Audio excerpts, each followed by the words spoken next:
I will show you how to use user management and multi-user. First thing first, what you need to do is click on more and then you can search for the system setting. Click on it and here we go.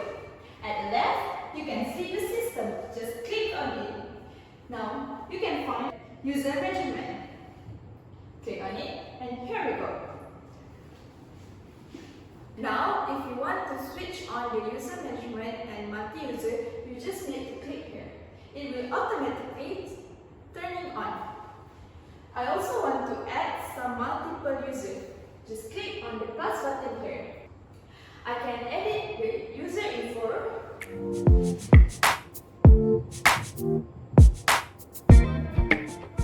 And I also can change the property such as ordinary or visitor.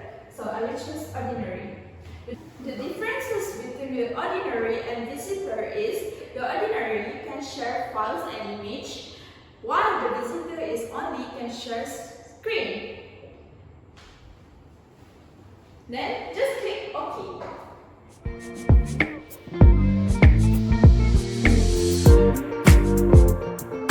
You also can edit the user by deleting or edit the name. To check your user management, what you need to do is just refresh your Javiya.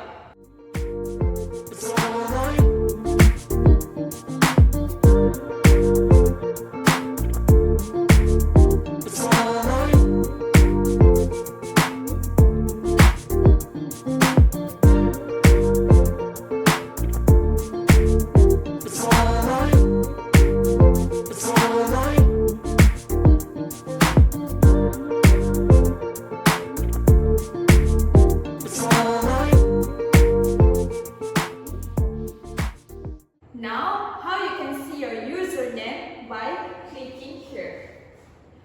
You can choose your user management. So, I choose Faizal.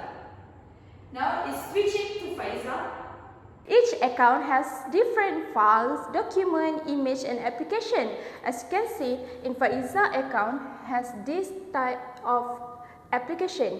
And you can see the account before have many applications. So that's the difference of each account. If you want to switch back to the original account or other accounts, what you have to do is just click back at this icon at the top. See, you can choose any account here. Okay, if you have any question, you can comment down below. Bye!